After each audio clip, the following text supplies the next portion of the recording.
Ortigas at partner. Laki ng tingin ng partner ko eh, no? Ano na? Napaka-exciting po ang ating linggo ngayon dahil makakasama natin ang mga nagagandahan at nagseseksihang mga challenger. Alam mo, partner, mas excited ako dahil masusubukan natin ang kanilang tapang, galing sa diskarte, pati... Woo! Drama ka pa. Alam mo ko, right? Mabuti pa. Tatayo kaya sila sa'yo, sa mga pagsubok na ihananda namin sa kanila. Eto't kilalanin natin ang mga sexy challengers ng... Sexy in the City series ng Extra Extra Challenge! Ethel Buba, sexy singer na magaling magpatawa. Sabi nila maganda daw ako. Pero... totoo yun. Lynn Jordan, dating modelo na ngayon sumabak na din sa pagpapasexy sa pelikula. Ang gusto ko sa lalaki, kahit di siya gwapo, basta responsible, thoughtful. Asia Agkawili, baguhan sa larangan na pagpapasexy sa pelikula. I love internalizing. Yeah, because I'm a real drama queen. Camille Rojas, 3 taon ng sexy star. Mabait ako, kung mabait, huwag mo lang akong hamunin. Kasi, I'll fight back. 4 na babaeng susubukang sumabak sa lahat ng aming hamon. O, anong masasabi niyo sa aming mga challengers? Sexy talaga ang mga wangkata, hindi ba? Pwedeng tawaging mga sexy in the city. At kung akala nyo'y puro pagpapasexy lang ang alam nila, nagkakamali kayo. Dahil palaban yata ang mga babaeng ito. Mga ka-challenge, manda kayo. Ako ang mananalo. It's just a challenge. I hope you don't take it personally or anything. And sana matalo ko kayo. Humanda na kayo dahil di ko kayo uurungan. Kung may hinaharap kayo, mas mukhang malaki ang hinaharap ko, right? Tignan natin kung gaano kayo kalaki. Let's see if we can fight like the way I do for men. Welcome to Extra Challenge, mga sexy in the city. Bago ang unang challenge, warm up muna tayo. Pampagana. Alright, merong mga bunny costumes na nandito sa table. Kunin nyo ang sa inyo at magbihis muna kayo. Magkita-kita tayo ulit dito sa resibo. Good luck. Sana magkasya. Mga girls, bilisan ninyo. Dahil sa loob ng 5 minutes, kailangan maisot nyo na ang mga bunny costumes na hinihanda namin para sa inyo.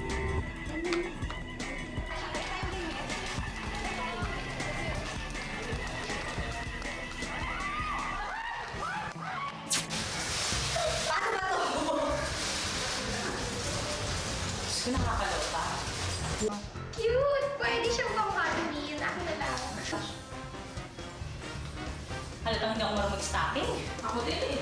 Ay! Naku! Nako, sa kakahila ni Camille, ayan tuloy, nabutas ng stockings niya. Perfect fit ba ang mga bunny costumes nyo?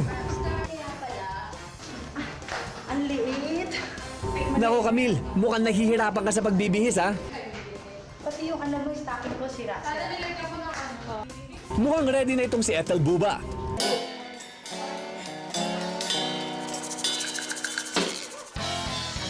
Okay bunnies, stay sexy girls, labas na!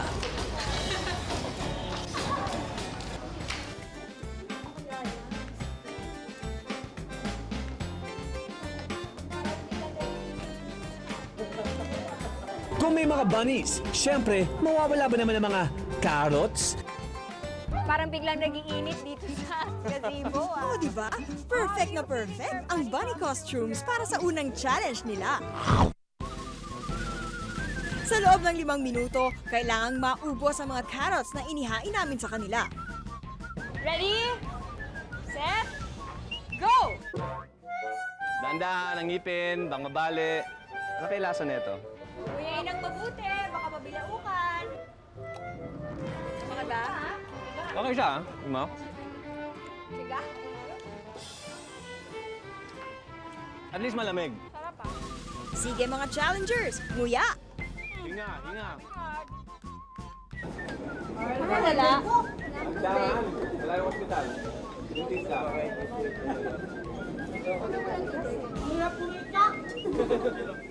Baka naman sabihin ng ating mga bunny girls, di namin sila dinadamayan. Kaya pati kami, nakikain na rin. Ng babae. Kailangan ko matubos ng kulabaw. Ang hirap pagkapin. Oo nga, ang hirap mayahin kahit ako. Dahan-dahan naman at baka ka mabulunan. Sabi mo, hindi ka kumakain ng carrots. Kaya masarap sa niya. Vegetables, kumakain ka. Konti. Camille. Camille, okay ka pa ba? Ubusin, dapat na ubusin. Come on, swallow nyo. 5, 4, 3, 2, 1. Time is up! Okay, pakilunok na lang.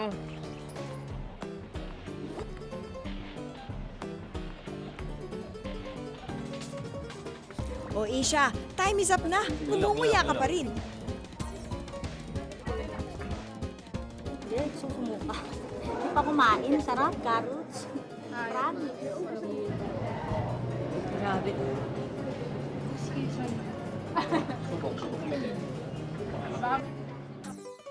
At base sa mga natirang karot sa kanilang mga plato, ang nanalo ay si Camille Rojas. Sarap. Plastic to.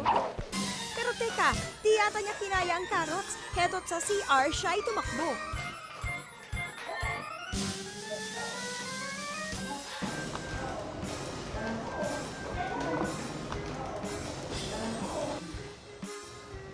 Karate.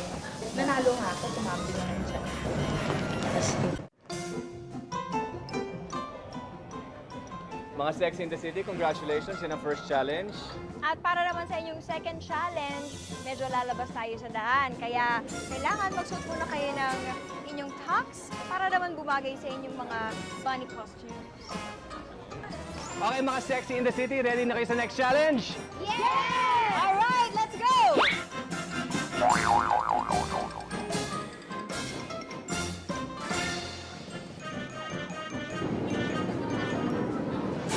Okay, mga Sexy in the City, welcome to Pasig City. Yes? Bago natin simulan na next challenge, isang paalala muna.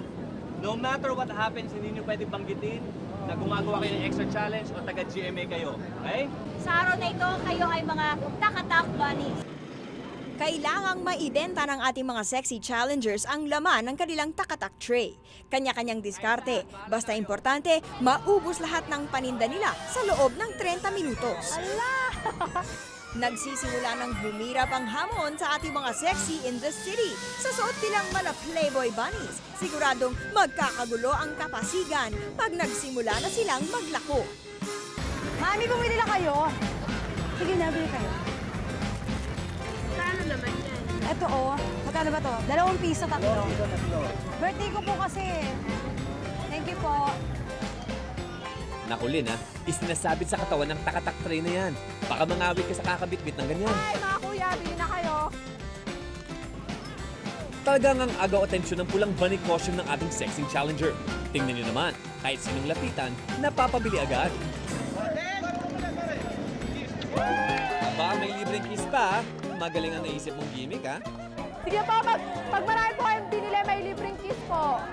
Sobrang init, saka pinapak yung pisngi ko kasi may libreng kiss. Pero so far, marami naman akong nabenta. Kaya sana ako yung pinakamaraming nabenta. Mana, bumili kayo. Dali na, 10 piso. Ito oh, 10 piso. Ethel, paano bibili yan? Eh parang tinatakot mo yata. Bakit mal... Magkano? Bili mo na lahat to. Wala akong pera eh! Nako, natataranta na itong si Buba. Ay, madam. Sorry. Grabe, ang hirap kumita ng pera. Oh, hindi, bibili kayo. Oh, magkano? Hindi naman makita kayo sa ano. Birthday ko kasi. Dalawa. Yan. Kuya, oh. Ano? 125, isang ano. Ay, saan ito challenge? Hindi, birthday ko. Kaya baka mahuli pa ako. Hindi ka hulihin. Wow, salamat. Pili ako sa Winston. Wow. At may libreng kiss. Oo, sige. At aba, matalino tong lalaki ha. Wow, oh, may libreng kiss. Kuya, dali na bumili ka na nitong Yossi. Bigyan. Dali. Pati walang bisyo, pinipilit pa ni Carillo. Yossi ka na lang, 20 lang, 20. Sige na kuya, dali na ako. Hindi na lang. Okay, hindi. Ate, palimos. Palimos, may 10 piso. Sige na, kahit 100. Pero sige na, ito oh. Wala yung candy ko. Aya! Ito para sa'yo yan, remembrance. I love you.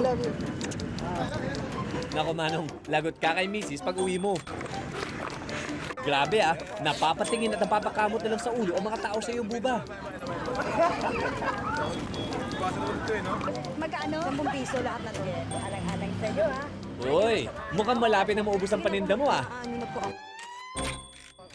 Olin, bakit napapaligiran ka na ng mga barangay tanod? Ano nangyari?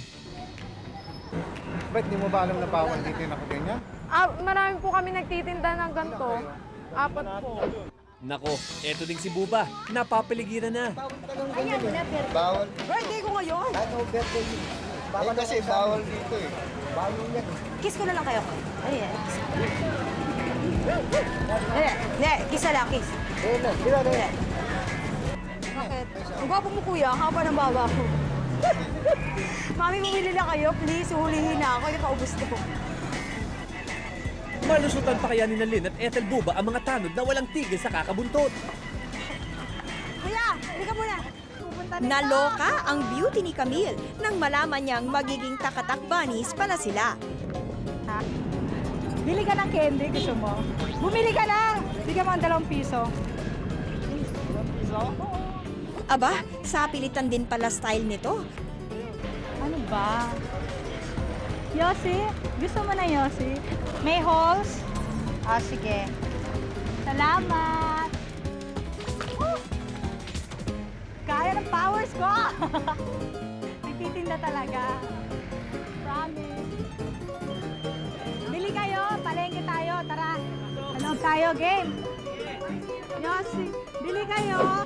Pasweet naman ang style ng pagbebenta nitong si Gusto niyo Isha. bumili? 10 piso lang. Sige na, bili na kayo. 10 piso lang. Nagpapabisa na ako ever. Thank you. Aba, at may tagapunas pa ng pawis niya ha. Kung ganito ba naman ka-sexy ang nagtitinda, mapapabili ka talaga. Kaya lang, mukhang naispatan ka na din ng barangay tanod. Huli ka, Asia! Kaya tayo dyan, masyado tayo obvious. Bawal yung alin. Ayos nyo. Baka hindi ko maganda yun. Privacy po, okay lang po. Bakit po? Bawal ka o yan. Yung batas na pinayaman dito sa Kapasigan na Ano po? bawal magtinda ang merong mga ganyan kasuotan. Ba't yung iba naka-shorts, yung iba nga Ba't may nagpobre? iba naman yun eh. Doon na kayo magpaliwanag sa barangay. Kasi po, hindi ko na kayo kids. Naku, mukhang hindi ka nila tatantanan, Asia. Pero tingnan nyo naman, nahuli na nga, nagbebenta pa rin.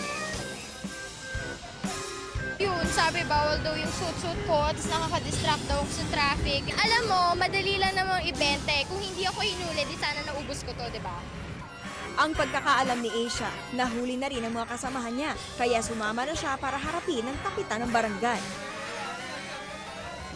Kasi nagkikreate nga na kami ng traffic eh. Siyempre, mga tao, nagbigisyoso, yung nagkakos ng traffic.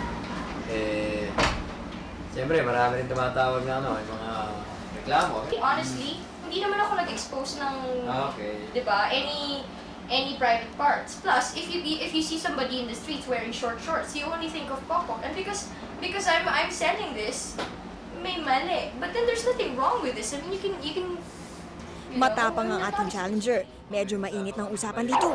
Mabuti pa, kamustahin na lang muna natin ang palengke tour ni Camille. Aba, mukhang maganda ang benta dito sa loob ng palengke. Palibhasa, nakikilala nila na artista ang nagbebenta. Pero magaling namang mag-PR itong si Camille. Huling-huli ang kiliti ng mga tao. Bili ka na, kahit isa lang. Oo, papasok. Pati si Tatang, hindi nakalagpas sa karinyo ni Camille. Ay, nasa natin. Ang hirap ng benta. Oy, ilan man talaga pag nagtitinda, sisindi tayo. Thank you. Salamat. Salamat po. Mukhang masayang-masaya itong si Camille. Hindi niya alam na may problemang nag-aantay sa kanya paglabas sa palengke. Ayun na! So, bawal din siya magtinda. Bawal mo talaga. Bakit siya Kasi nakakapagtinda? nakikita nyo, nagkakagulo lahat ang tao kasi. Kakagulo, nakita Sino? nyo. Oh, hindi ko naman kasalanan yan kasi di ba nagtitinda ako. Ay, hindi ko kasalanan kasi sila, bumibili Naku, naman sa akin. mukhang tumaas ng kilay ng ating mistisang takatakbani. Ngayon ko lang nalaman, bawal magtinda. Di sana lahat bawal. Tama ba yun? Bawalan daw ba? Sira na ang mood ni Camille. Mainit na talagang ulo niya habang pabalik sa van. Tapin niyo to, kundi awayin ko yan, hindi ako nagbibiro ha. Nasaan na siya? Inayin tawagin mo yan, mag-usap kami sa ano, please. Hindi ako nagbibiro. Habang nagiinit ang ulo ni Camille, aba, etong si Asia, mukhang nakumbinsi na ang kapitan na wala siyang kasalanan. At nagtinda pa sa loob ng opisina. Time is up na Asia, bumalik ka na sa van. Tama ng benta. Pagdating ng partner ko, kanya-kanyang sumbong na ang ating mga challengers. Ewan ko kung sino siya, barangay something siya. Inano-ano niya ako, ginanong-ganon niya ako. Sabi niya, bawal magtinda rito. Hindi ka Naku pwede partner, magganyan kasi lagot nakabalik ka. ako. Mainit na ang ulo ng mga challengers. Well, hindi naman lahat. Hindi, doon tayo sa barangay mag-usap. Pero si Camille, galit talaga. Paano mo ngayon sasabihin na hindi totoong lahat na nangyari? Alam nila ang dapat nilang gawin. So kung paano man kayo trinato, ganun dapat. They have to say sorry. They will.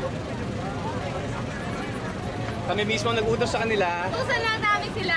Galit na galit sila sa inyo. Ibig sabihin magaling ang acting ninyo.